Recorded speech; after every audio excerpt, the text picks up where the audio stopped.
Welcome to DCL Talk Show on DCL Radio.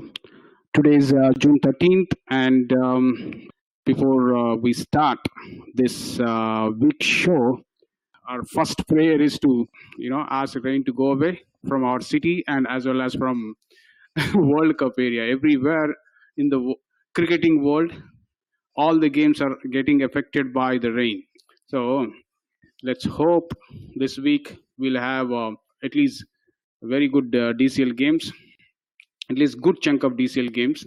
That way, all our DCL families, they get to enjoy their weekend with the cricket. Okay, with that, I'll get into the today's show. I welcome Imti. Welcome Imti into the show. Week 6. Thanks, Jagan. Okay, welcome Jesse. Thank you, Jagan, and I welcome all the listeners all around the world into another exciting analysis of all the matches that went and all the predictions that we're going to make for the next week's game. Okay, last week, luckily, we have all the games happened, and we straight away get into our first game of the night. First game of the night is Panthers versus TCA Knights. I'll start with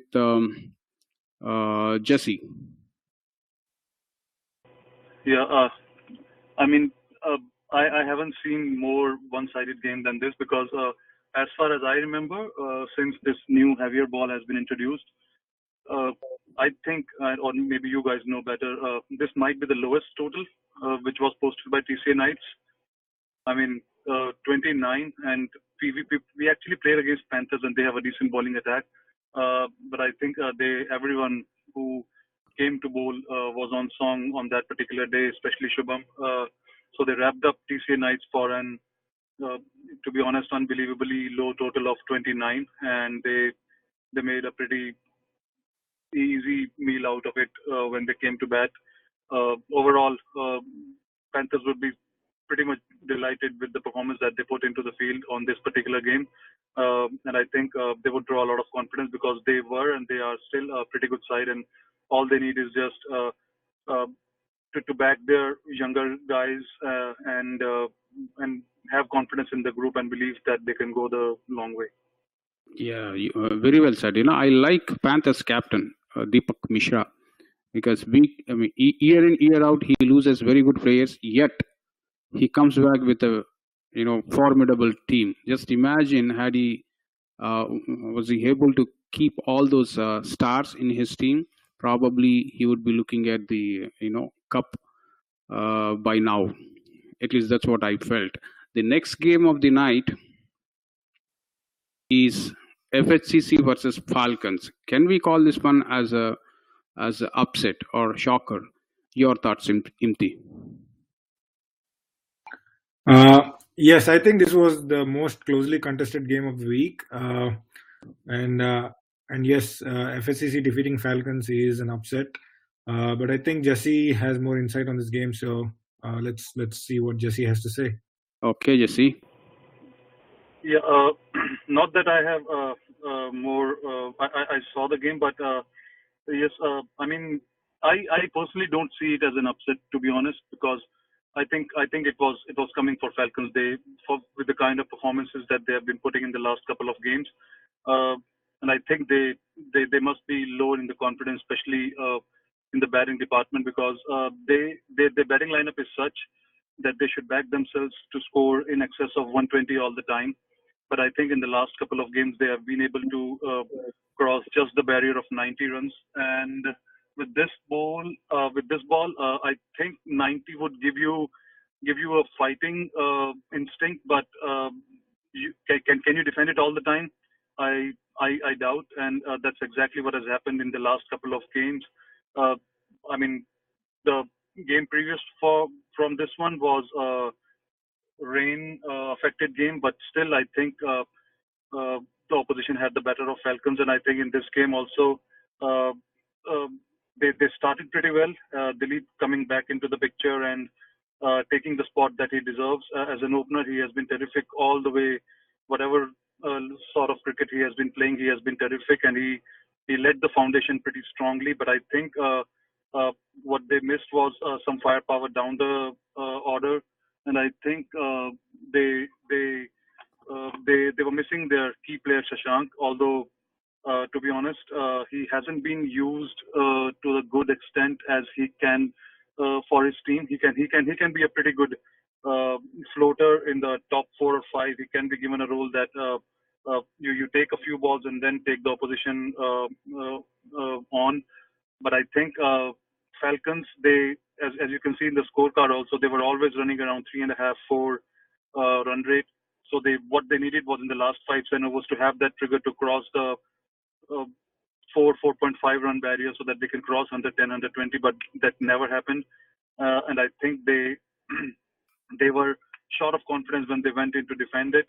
Uh, and FHCC, who surprisingly have, I mean, done either pretty good with the bat, I think scoring 140 odd in one of the previous games, and then bundling out for pretty less. But I think uh, the key players or the key performances from FHCC came from Hassan and Shrikant.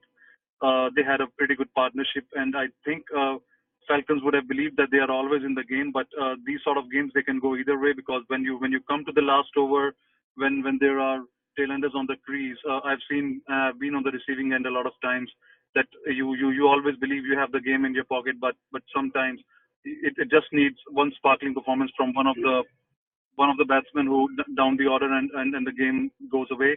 And I think that's exactly what happened. And I think this could be a very good wake up call for Falcons to to to to reassess their plans, especially up the order. If they see that the lower middle order and middle order hasn't been giving them those 5, 7 last overs with a more than a run rate of 6 or 7, I think they need to make sure that they take the opposition on in the first 10 overs and try to score in excess of 60, so that their middle order is not under pressure, and they need to score in excess of 120 to get the results on their side.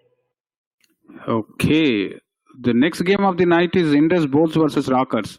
Jesse, again you. Can you? Yeah, Jagan, can we go to the next game so that I can fetch the scorecard? Yeah. Okay. Let's get into the next game of the night is GLCC versus Brownstone. It's a very low scoring game. Your thoughts, Imti? Yeah, I think in last week's show we were talking about this was the game of the old war horses. So I would have liked this game to be a more closely contested one, but I think eventually it ended out to be a one-sided affair. Unfortunately, Brownstown didn't look like they showed up with. They showed up for the game. It looked like so, but surprisingly, what I was observing in the scorecard was like GLCC won the toss and elected to field on a. This was a morning game in Woodhaven. Usually, Woodhaven is a good batting surface. So again, I'm not sure what was going on in Samish's mind. He's always a clever. He's very clever when coming to such kind of decisions. So eventually, I think it worked out in the favor of GLCC. Brownstone batting first were folded out for 43 in 19 overs. Looking at the scorecard, I don't see any big contribution from any of the batsmen except for Rehan Malik, who went into double figures with 13 runs. And then I see four scores of zeros. So that kind of explains why Brownstone got out for 43. So again, thanks to brilliant bowling effort from Samish, he was the pick of the bowlers, bowling all his 5 overs, 2 maidens, and 4 wickets for 11 runs. And he was well supported by all his bowlers. Everybody staying very economical. I think that is the beauty of this GLCC team. They have a very, very good bowling attack, and add to that, they have thinking minds of Samish and some seasoned players like Ajit and Pradeep. So that is a very, very good team if you look on the roster in the roster. So chasing 43 odd, GLCC definitely would have taken it on any day.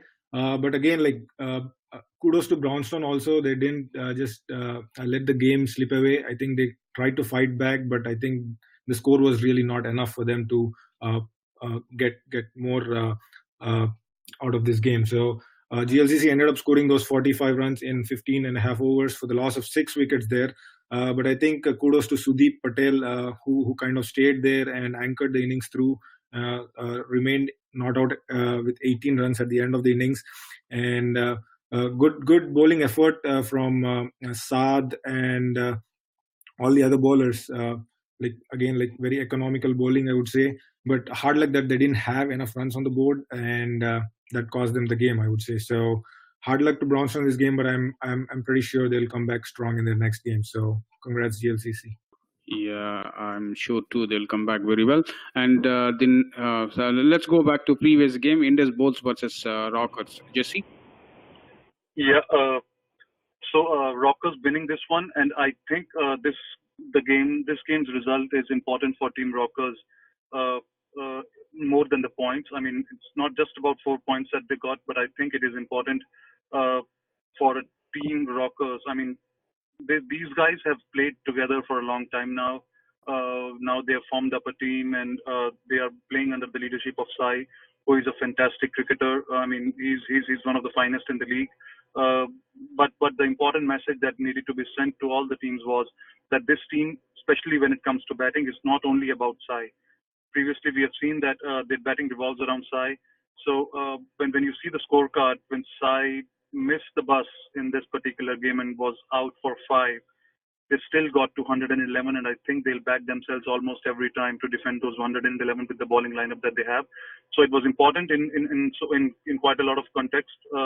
They achieved 111, and I think what I was talking about in Falcons game was actually what we can see in this particular game, that the sparkling finish that every team needs in this particular format, especially in the last 5 overs batting first, is provided by Narendra Ane in this particular game for Team Rockers. I've seen Narendra playing some blistering knocks and sometimes looking like absolutely without clue when he holds the bat. So I think he's a lot of times hit or a miss, but Rockers would like to have him always hitting and not get into a mode where he's uncomfortable with the bat, because he's absolutely a clean hitter of the ball, and he showed his value by scoring those 22 runs in just 12 balls, hitting 3 sixes. And it was possible because Konda and Naresh and then Rajashekhar, they provided some solid foundation up the order, and they were able to achieve those 111, which Indus Bolt might have been a little concerned with, because they had 85 for 9 looking at the scorecard, and from there came the Narendra blitz, and they were able to add 27 for the last wicket, and I think that changed the complexion of the game, because 85, I think Bolts would have been pretty comfortable, but going into the bowling for Rockers, I think what worked for them was early wickets up front.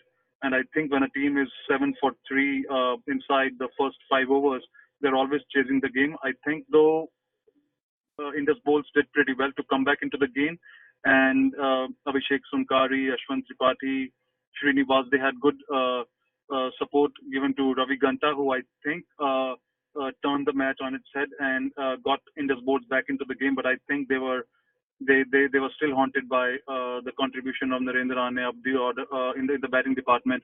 They should not have been chasing more than 90-92, and those extra 20 runs, I think, cost them the game. Yeah, actually, I thought of asking Abhishek Sunkari to join our show on regular basis. He is now that he is back to US. Okay, with that, let's get into our next game. The next game is Detroit Bulls versus Canton 11. Jesse, I'll come back to you because you just finished it, right? So I'm jumping to Detroit Bulls versus Canton 11. Imti, your thoughts? Yeah, I think this game also was kind of touted to be. It would have been a more close contest. Let me ask you this question: what was you picked Canton 11? So yes, and all others picked Bulls. So right. keeping that one in mind, start giving your analysis. No, I think last week when I was predicting, I think I was thinking more from a perspective of getting like Canton 11 coming back with a full team and full strength team after the month of Ramadan. So that was more in my mind at that point. Okay. But again, like also Detroit Bulls were kind of weakened from the beginning of the season. I felt with loss of like a couple of key players and some of the players not being available for the next few games. I think that is what I had in my mind when I predicted. So, but looks like that's what happened. So going into the game, I think Detroit Bulls uh, won the toss. They elected to bat, scored 91 in 25 overs. Like 91 looks a good score. But again, like with this ball, we have been talking this for like last 2 seasons now, that with this hard ball, I think 120, 130 is the par score. And 90 can be defendable, I would say. But again, like you need to have some good bowling attack, and also the opponent when they have when the opponent is somebody like Canton 11 who has like some big guns and big hitters. I think 91 is kind of below par score. So I think the biggest problem Detroit Bulls had was the very beginning, where they lost 2 wickets in the very first over, and then they kind of went into that mode where they had to keep the wickets and like stabilize the innings. And if you look at the partnership also, I think that was the biggest partnership that they had for the third wicket, 37 runs between Banu and Gino. They are very good players, but I think they couldn't hold the fort for very long. When that wicket fell in the eighth over, I think after that, Detroit Bulls kind of started losing wickets in bunches when I look at the fall of the wickets. And then there were some couple of contributions down the order from Jibin and Ajay. But really, that didn't propel the score, and they kind of bundled out for 91. Again, thanks to 20 extras from Canton 11, that they were able to post that decent score of 91. If you look at the bowling figures from Canton, I think overall they were very decent and economical, except for like Raza Ali, who went for like close to 6 runs an over. Comparing with other bowlers, I think he was a little expensive, where he picked up wickets, but then again, like he was a little on the expensive side. Uh, Wickets being shared between all the bowlers, so that kind of says that the bowling load was shared between all the bowlers, and they kind of attacked together while bowling. Uh, Looking at halfway in the game, I think chasing 91, Canton 11 would have definitely had their chances high with the kind of batting lineup they have, and with the reputation that they have of putting up some big scores on the board. Uh, I think they started off well without losing wickets in the first 4 or 5 overs, but they lost the first wicket in the sixth over, and after that they kind of the wickets started to fall. But I think after the break, they kind of stabilized, and like thanks to Najid and Mohammad-Abdul, who stayed till the end and made sure that their team crossed the finish line. Like decent bowling effort from Detroit Bulls, but I think Bulls is basically like missing their key players like Neil and also one more player. I think Jagdish. Jagdish also was missing from this game, I think. So I think they're kind of mentally in a block, I would say, but they just need to come out of that and start looking at their team composition and try to win games from here. So not think too much about missing players, and just start to think that they have a team that they can defend and play and win games. So good luck to Detroit Bulls for their future games. Very well summarized. The next game of the night is Indus Thunders versus Stingers. It's a totally one-sided game dominated by Indus Thunders. Jesse, your thoughts? Yeah, and I think Indus Thunders were always favorite going into this game, but I think the two most consistent performers for Indus Thunders have been Chetan and Manoj, and I think they had a partnership which I think sealed the game there and then. So for the third wicket, they added 63 runs, and those 63 runs were added in less than 12 overs. So they paced their innings perfectly and led the foundation that they were always clicking those 5 runs per over mark by the end of 15th over when Chetan was dismissed. But Manoj kept on hanging there and scored 53 in 62 balls with 2 sixes, and I think that's a great performance. And you expect these kind of performances from a player like Manoj, because he's one guy who when gets into it doesn't like to give away pretty easily and likes to play long innings. And I think if Indus Thunder need to go deep down this season, they need help from Manoj on consistent basis when they'll play the stronger teams. So I think a very key partnership between Chetan and Manoj took them to 139, which I think Indus Thunders would have believed that they can now uh, uh, breathe easily and they'll win it. But the way they finished, I think is pretty thumping for them, because to dismiss any team, I don't know many players from Stingers, but uh, if if you dismiss any opposition inside 50 in exactly to be 43, I think it says a lot about the overall performance of a team like Thunders, who are expected to put up these shows more often, as they are one of the dangerous sides in this league. And I think if I see the scorecard, there were 10 bowlers used by Indus Thunder. So in midway, they would have realized that it's a game they've already won. So let's try a few things, and I think it worked perfectly for them, and they made the most of the situation that they were in. And I think Stingers are a decent team, and they need to forget this performance and try to come up with a better show with teams and keep accumulating the points that they can, so that they have a chance to qualify and then take it from there. The next game of the night is Blazers versus Marcos. Imti, with the permission from Jesse. Oh yeah, please. So going into this game, I think Blazers was touted as the favorites going into this game in the last week analysis, and thanks to their form, I think they're continuing their form in this game. They won the toss, they elected to bat, and went into bat with a new opening combination, trying out different combinations. But like when we went into bat, we just looked at the surface and thought that this was a very good batting surface. It looked very hard and nice. But contrary to that, the ball was keeping very low, and things kind of changed immediately. Like batsmen started thinking differently, and I think the first 2 wickets also was the reason for it. The ball's keeping low and stuff like that. They did not have a very good start, I would say. Like unlike the first couple of games, the first 2 wickets the openers got out pretty cheaply, and then the third wicket partnership kind of stabilized the innings. They tried to stay there and rotate the strike, and took the score on to 30 and 40, 39, 40 runs.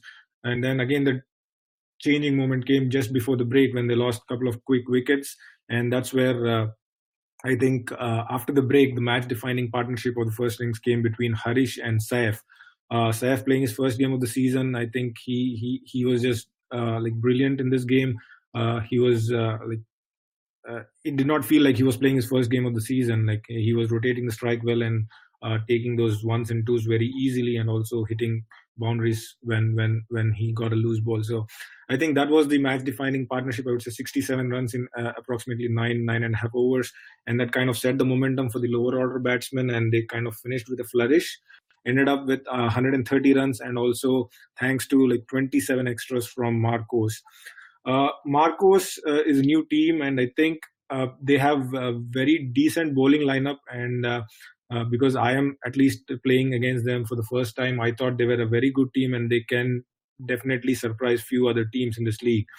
If you look at the bowling figures, I think their captain Vinod was absolutely brilliant in the beginning. He was the pick of the bowlers, also picking up 3 wickets in the 5 overs.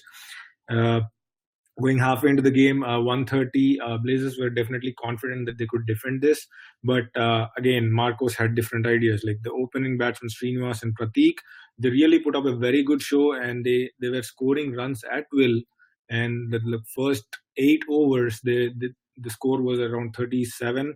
And that's when, like, 8 overs, no wickets, 37 runs, and things started to look a little worrying for Blazers. But then again, like the right moment, and I think it was Saif who picked the first wicket, and from there, once they lost the wickets, the first wicket, I think the incoming batsmen really didn't apply themselves, or they just needed to support the other batsmen. But I think somehow they didn't have that much what I would say, like experience or match awareness, I would say, they just were looking for big runs and got out in the process. But again, like taking nothing away from the bowling of Saif, who was brilliant with the bat in the first innings, and come in the second innings, he was like very miser with his bowling, and he was not giving away those easy runs, and that resulted in some quick wickets. And once the wickets started falling, I think like Blazers were all over Marcos in this game. So if we go into the details of the bowling scorecard, I think it was a decent bowling effort shared between all the bowlers, but I think the pick of the bowlers was Saif, who picked 3 wickets for 6 runs in his 3 overs, and he had a match-defining spell in bowling also, and rightfully he was the man of the match for this game. Okay, the next game of the night is Mustangs versus TCS Stallions. Jesse. I think it was Altair versus Knockers, right? Okay, I think this is empty. Yeah, Mustangs versus TCS Stallions. I'll go to Altair versus Knockers, and I'll come back to Mustangs versus TCS. Altair versus Knockers. Jesse, your thoughts? Yeah, I think again Knockers showed their mettle in this game. I don't know who won the toss, but Knockers went into bowling first, and they dismissed the opponents for 36, which is again a commendable performance. And if you see, the last 6 batsmen could not open their account. I mean, this is unreal, to be honest. And you see the scorecard, and you see 0 0 0 0 0 0. I mean, wickets were tumbling, and it gives a lot of joy to the team doing it, but it actually intimidates the opposition also, that they are up against one of the favorites of the league to win the trophy every year, and they were up against a pretty quality bowling lineup. And I think it would be Altair should consider it as one of the outings that they can learn a lot from. All the Knockers players, almost all of them, are seasoned campaigners, and they know where to pitch the ball. I mean, if you see the bowling lineup, Deepak, Puneet, Hemant making his debut for Knockers did pretty well, and they are always at you. You won't get any freebies from them. So I think they were under immense pressure, and they're one down. Krishna Venkat must have been feeling robbed by his teammates. He was there till the end, facing 36 deliveries, but none of the lower middle or middle order batsmen could support him, and he was left not out on 12. I think he was the only guy who could hold his chin up against the fearsome bowling lineup of Knockers. And so they were dismissed inside 18 overs, and they knew that they had lost the match. But I think they would still have thought, let's make a match out of it. Let's make it difficult for Team Knockers. But I think if you see the scorecard, the extras were the highest scorer with 11, and I think this again does not go well with a team who knows they've lost the match, but still they are trying to put their best foot forward. But I think they were able to get those 4 wickets, which would make them feel a little better, because it could have been pretty awkward had they conceded those 30 odd runs in first 4 or 5 overs without taking a wicket. So I think they had their moments in the game, especially in the second half, but I think they did not have enough runs on the board to make a batting side like Knockers panic. You at least got to have 90, 95, 100 to at least make them worry, so that when you take wickets up front, you are in the game, and then the game is on level page. But I think it's again a clinical performance by Team Knockers, good all-round performance, and again not to lose any heart for Team Altair. They are new to the league, and I think they can learn a lot from this game. Okay, the next game of the night is Mustangs versus TCS Stallions. TCA as an organization, from the contenders to rebuild mode. So I am not expecting anything this year from TCA family. Probably they may end up at bottom of the pool. Hopefully next year. Your thoughts, Imti? Yes, Jagan. I think before the beginning of the season, if you had asked anybody, like, who do you think would win a game between TCS Stallions and Mustangs, I would say 95% of the people would have answered TCS Stallions. Yep. But somehow this season isn't turning out well for them. Again, like we have been discussing this, and we know the reason why it's happening because of the players moving out. But still, they do have some good players in their lineup. But I think it's more about the team coming together and play as a team. So again, like taking nothing away from Mustangs, but I think this was a weakened TCS Stallion side comparatively. Like they have played TCS Stallions have played 3 games so far and have lost all 3. So that is really telling something about the team. So if you look at the details of this game, Mustangs won the toss. They elected to bat. No surprises there. I think they put up a good score, 85. I would still say it is a below par score, but looking at the two teams playing this game, I think Mustangs, comparing from their last season, has grown as a team in stature. And looking at the season, they have done well so far. They have played 2 games, won 2 games. So that's a good ratio of win ratio. So Mustangs is slowly growing in confidence. But I think going forward into the season, they need to still put up more big totals if they want to give fights to some good teams in their pool. But again, like just concentrating on this game, I would say 85 was a decent score because TCS Stallions is also struggling. On the other hand, thanks to Satyaraj, who scored 14 runs. But that was the only notable contribution. Other batsmen just coming in and like just chipping in with some runs here and there, and 25 extras from TCS Stallions. I think that if you take out those 25 extras, you would have been looking at a score of 60, which would have been a totally different proposition. So again, like I think the bowling lacking there from TCS Stallions, and that gave the opponents that extra score, I would say. Looking at the bowling figures for TCS Stallions, to be honest, I don't see any known name from the past in that lineup, and looks a decent bowling unit. Wickets being shared between the bowlers, but I think they still need to focus on their extras, where like that could have made a big difference in this game. Chasing 85, TCS Stallions would still have hoped that they would be able to chase that score, but I think it was a brilliant bowling effort from Mustangs. Like looking at the fall of the wickets also, it kind of tells a story where TCS Stallions started off well. For the first wicket, they scored 26 runs before the first wicket fell, and maybe at that point they should have kind of applied themselves more and taken it slowly, because it was not a real big target also at that point. So but they kept losing wickets in groups, if I see, and like they fell from 51 for 4 to 63 all out. So that kind of sums up their batting debacle there. If you look at the bowling figures for Mustangs, I think like bowlers sharing wickets again, like 3 wickets each between Bharat, Tanmay, and Satyaraj. So Satyaraj, for his all-round performance, picking up 3 wickets in bowling and also scoring 16 odd runs in the batting, was rightfully declared the man of the match.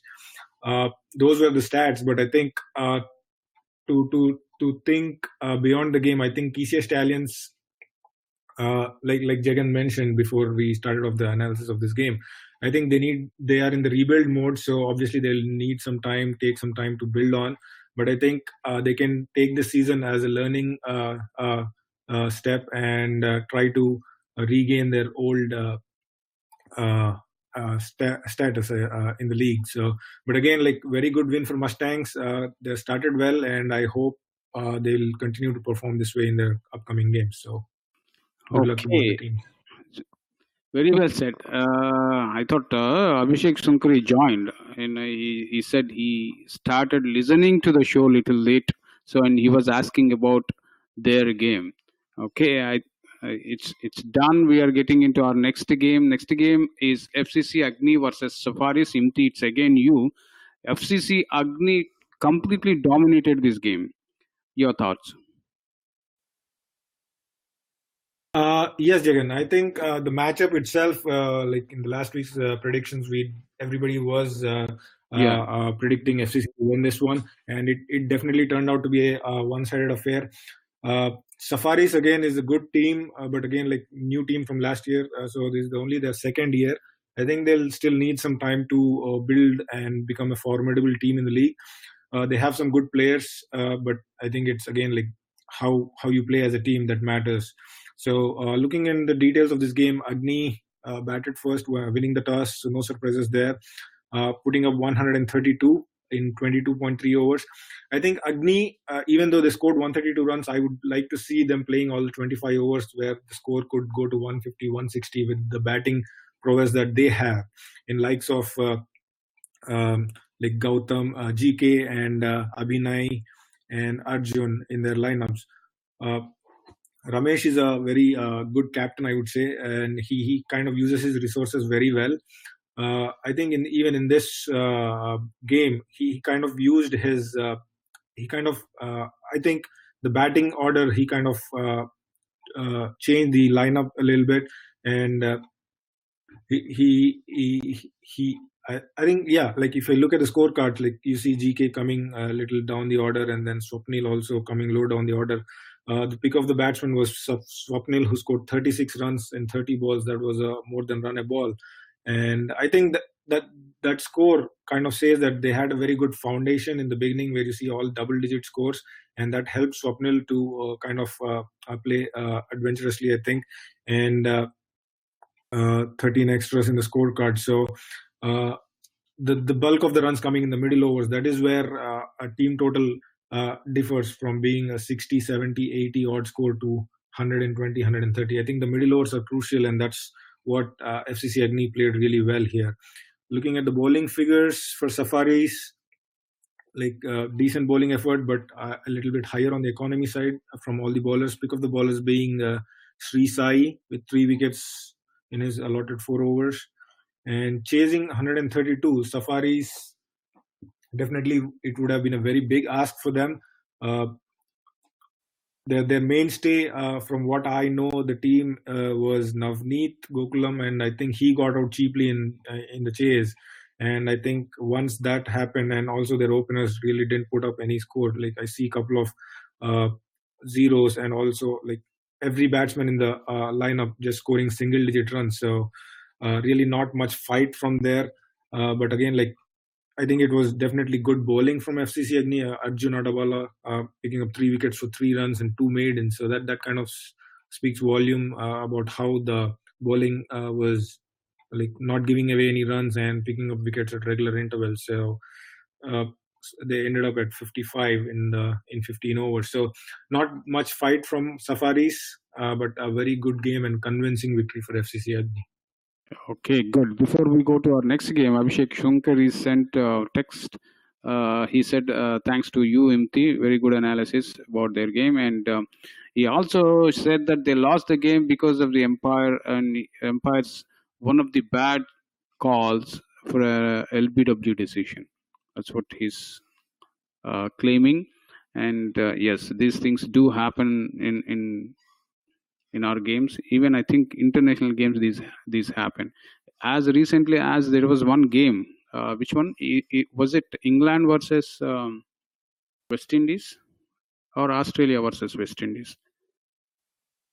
So yeah, it was Australia versus West Indies. Yeah, West Indies. There were several bad decisions. Okay, and with that, let's get into our next game: Pokeries versus Troy Hawks. And somehow, Jasneet, I don't know whether you agree with my point or not. Pokeries are looking more like a West Indies team. At least they are dominating with the bat, and I still have doubts on their bowling. Okay, anyhow, welcome to the world of playing against good teams. To Troy Hawks, they have been winning all the games till now until they played against Pokeries. Your thoughts, Jesse? Yeah, I think Pokeries won this game, but I think Troy Hawks shouldn't be too disappointed, to be honest, with the result of the game. They gave their 100%. They are a very, very improved side going into this season, and I think they put relentless pressure on Pokeries top order when they were bowling first, and Pokeries actually felt the heat. I think for the first time this season, and I mean we know about the good teams. The best part about good teams is is the depth in their batting and bowling department. If one doesn't click, the other raises his hand, and if he also fails, there are guys to cover him up. So, but it is very easier said than done, because if you get into the shoes of a guy who haven't done much for the first 3-4 games this season, how do he prepare before the game? I mean, what he understands, looking at the past 3-4 games, is okay. Tomorrow is a game, and our top three. Okay, Neil most probably will score a 50, and I've got nothing to do. If not Neil, Satish would come in and he would score the blistering 30-40, and the opposition would be knocked out in the first 10-15 overs. If not Prasanna, if not Vignesh, we have so many superstars. But I think a lot of appreciation needs to go to a guy like Avinash Raghu, who actually uh, won the match for Pokeries this time around. They he and along with him, there are so many of the Pokeries guys who did not have much to do in the first few games because of the consistency that Pokeries have shown in the top 4-5. But I think going into this game, they were they were they were under a lot of pressure. Satish getting out in the first over, and then Vignesh followed him, and the ever so reliable Neil also has to fail in 1 or 2 games. I mean, you cannot expect a guy to score 50 every game. So it was testing times, and then Ranjit also went back, and it was testing times for Avinash, who actually stitched a partnership with Prabhu. Before that, he had a partnership with Saranaj Balasubramanian. So I think it was a great fighting spirit shown by Avinash along with couple guys, and with help of extras, that they could accumulate 97 in 23 overs. And I don't know if the game was restricted to 23 overs. Yes, I think so. With 23 overs game scoring 97, I don't think Pokeries would have taken it if they would have been asked that they have scored 97. They would have backed themselves to score a lot more. But as I said, there's a lot of depth in the Pokeries, and when they were out around 10-15 for 4 or 5, they must have felt the heat. But Avinash and other guys brought them back into the game, and when they've scored those 97, I think they would have had a chat with amongst themselves that we need to now show that we are a champion team, at least in one department. We know we cannot let this game slip away from us and then try to come back again, because if we lose the grip on the game, it might turn out to be a setback for us, and that's exactly happened. And their bowling clicked as a unit, and they never uh, let the hook come off the throat of Troy Hawks, who were dismissed eventually for 56. But I think the margins of the game says that they were lost. Troy Hawks lost the game by 40 runs. But had it been a little more better show with bat, they could have caused a lot more problems. I see no reason why Troy Hawks should be disappointed. They should take a lot of heart from this performance and try to see that when they have the grip on the game, those are the clinical moments when you got to make sure that you stamp the game over right there and then. But as I said, good fight shown by Pokeries, and I think this would go a long way. This might be one of the good comeback victories so far for them in this season. And I think when they'll be up against more stronger teams, they would need such fighting spirit. I don't know why they played 23 over game. Last week weather was good. At no point of time, rain was there. I don't know. So this could have been because it was a game under lights, so maybe they started late. I don't know. I'm just guessing. Started late. Yeah, something is definitely wrong with this game. Okay, before I go to our next game, I think KK joined. Welcome to the show, KK. Yeah, thank you, Jagan. Okay, the next game of the night, last game of the night, is Blues versus Lions. This is the game where I thought the Lions will win. Unfortunately, the story is same. Imti, your thoughts? Yes, Jagan. I think last week also I was expecting Lions to win, and I predicted it. but like I think Blues had different plans, and I think this was a good even-to-even contest to begin with. Blues won the toss and elected to field again, which is surprising. But I think they restricted Lions to 106, which is a very good score compared when we're looking at the two teams that are playing this game. So 106, thanks to some good contributions from their middle order, Niranjan scoring 27, Shashidhar scoring 16, and then a couple of double-digit scores down the order. It looks it's a hot and cold scorecard, I would say. Like, you either see some good numbers or like very small single digit scores in there. So that kind of is an unevenly distributed batting scorecard, I would say.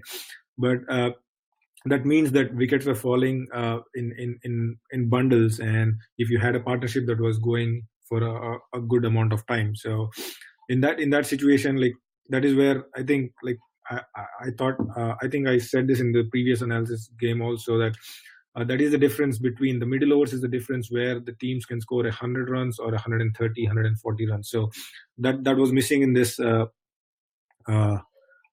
for Lions. So they ended up at 106 in 25 overs. Bowling figures like Ashok and Nadeem, pick of the bowlers, picking 3 wickets each, and other bowlers like a decent performance, but then chasing 106 in 25 overs and under lights.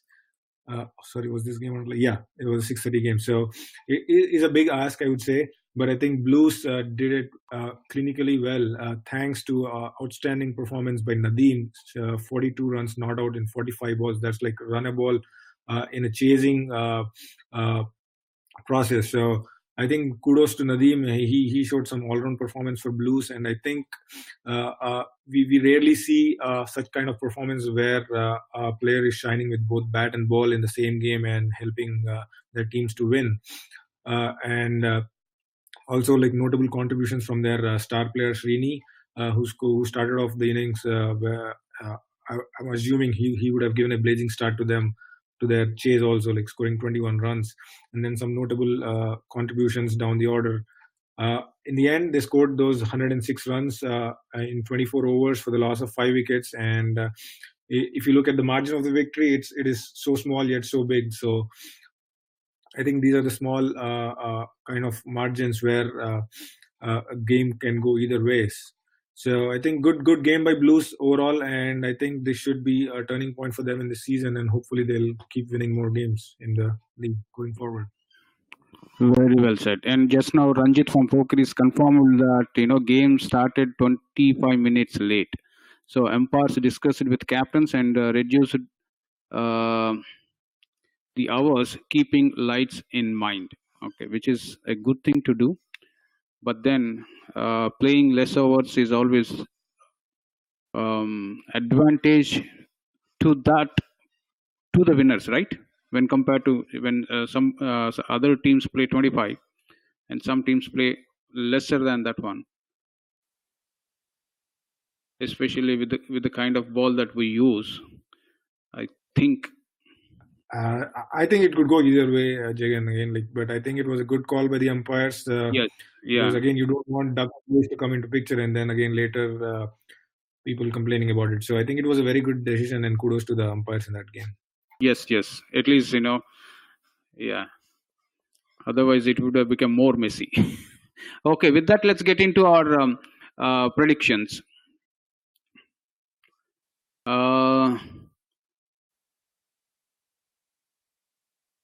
Our first game of the night is Dark Horses versus Strikers versus FCC Agni.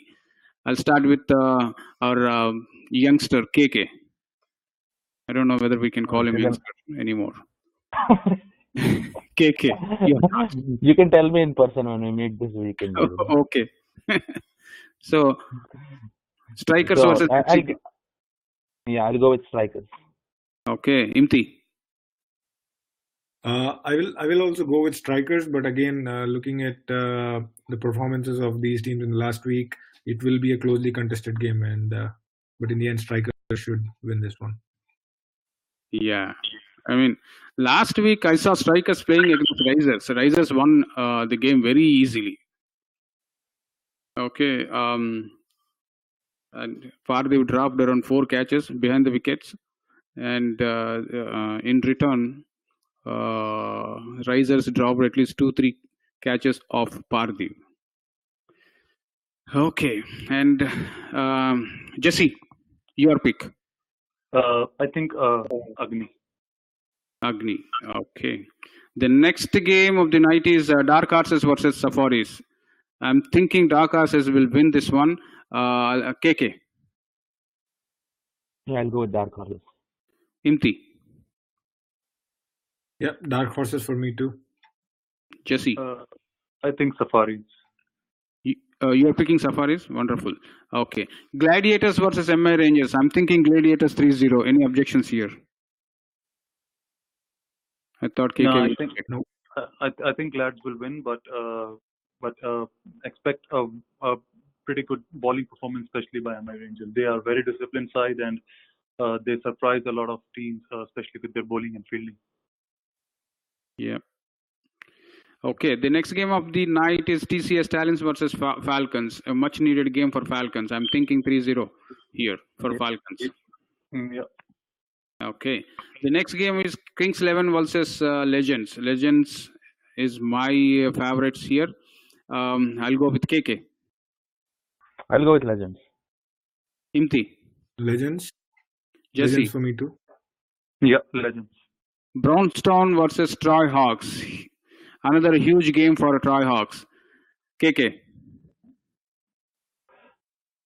Brownstone? Imti.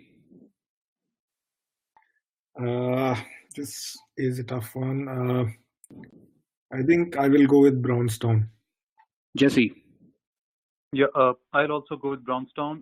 But this again, like the previous game with Pokeries, I think could be a real learning curve and real good game for Troy Hawks. And I think they would be up against guys who doesn't just play with bat and ball, who plays with the mind and strategy also. So I think if Troy Hawks could hold their nerves for a bit longer than what they did against Pokeries, I think we might be discussing an upset next week. Okay. The next one is Indus Thunders versus Tamil Pasanga. I'm thinking Indus Thunders all the way. 3-0. Any objections there? No, it's Indus Thunders, yeah. Okay. The next one is TCA Knights versus Canton 11. Canton 11 all the way. Yeah. The next one is Rising Stars versus Blues. This is going to be a very interesting game with the Blues winning last week. KK. I'll go with Rising Stars. Imti. I think I'll go with Blues for this one. Jesse. I'll go with Rising Stars. Rising Stars, okay. Dynamites versus Stingers. KK.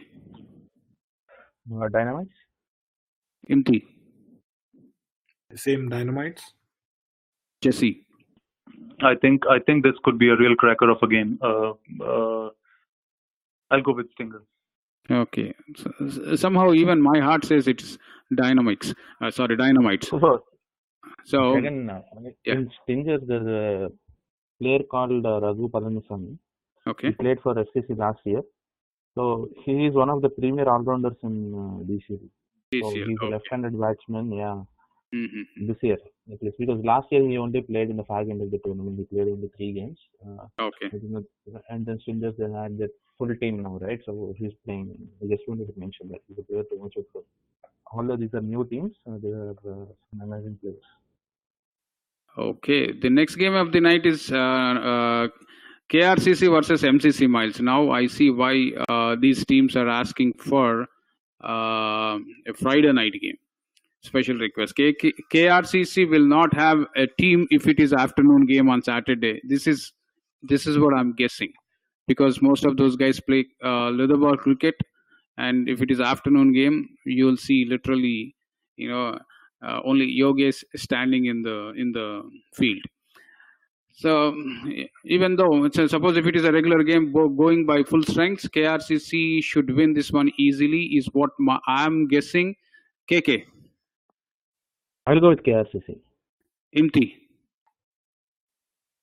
Again, both the teams have only played one game so far, so I think that is playing on their minds. From what I've heard, MCC has some good reinforcements this year, so I would just want to pick an upset in MCC Miles, upset of the week, MCC Jesse. Miles against KSS. Yeah, I'll pick MCC Miles. Okay, Raptors versus Altair. Raptors all the way. Any objections there? No. SSK versus Indus Bowls. This is going to be a tough game of the weekend. I can call this one game of the weekend. KK. I'll go with Indus Bowls. Indus Bowls. Okay. Inti. Yeah, Indus Bowls. Abhishek Sankari. Wow. Abhishek, if I say anything, he's going to blast me. So I am not saying anything. Okay. Jesse, your thoughts? Yeah, Indus Bowls. Indus Bowls. Risers versus Blazers. I'm not asking Jesse. I'm not asking Imti. And this is what I think. It's going to be 1-0 Blazers now. KK. Blazers. Okay. The next one is FCC versus Rockers. This is going to be a great contest. Okay, another game of the weekend. If rain won't spoil this weekend, I'll go. There's no point in asking KK. Okay, even though he lives far away from Detroit, he still supports FCC's what I believe. So I'm going to Imti. Yeah. If they give me a chance, I'll try to play this series. Okay. Just ask the captain to sponsor your ticket this weekend, man. Come on. Yeah. Okay. But it would be a very bad weekend actually if the weather gods don't. Yeah, so I think I'm there on some other purpose as well, but yes, go ahead, MT. Yeah, I think this is a very good contest. Just looking at the dynamics of the team, I think players from FCC past playing for FCC in the past, now in Rockers, so that would be a good contest to watch. It would be a very closely contested one, I would believe. But I think looking at the strengths, Rockers has a slight edge on FCC. Jesse. Rockers for me. Yeah, I think Rockers. Okay, with that we have concluded all predictions, and we will end tonight's show with the last words from all three analysts. I'll start with KK. Thank you, Jagan, for letting me join the show, even though it was only for the last 20 minutes. I will try to join much more from here on. And once again, it's nice to catch up with you all today. And thank you, listeners, for your continued support. Thank you. Thank you for joining the show. Imti.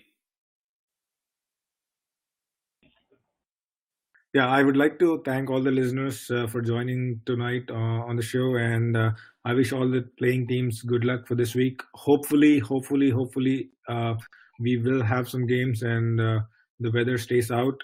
I think it's a really important week. It's like in the middle of the season, and teams are trying to get into that momentum and play games on the trot. And the weather is kind of playing spoil sport. So we really hope the games happen and the teams get that much needed time on the field. So all the best to all the teams and good luck. Jesse. Yeah, thank you all the listeners. And as Imti said, I think there are a lot of great matchups this week that we've just discussed, predicting them. And I really hope rain gods stay away and we get to see some cricket. We are not able to see it on television in the World Cup, but at least we get to play some. Yeah, see, if rain spoils this weekend, next week we are going to completely discuss about World Cup. and so unfortunately, the World Cup games are also not happening. So let's hope for the best here as well as for the World Cup. Okay, with that. Let's conclude tonight's show. Thank you all listeners. Thank you Jesse. Thank you KK. Thank you Imti. Keep listening DCL Radio, DCL Talk Show on DCL Radio. Good night.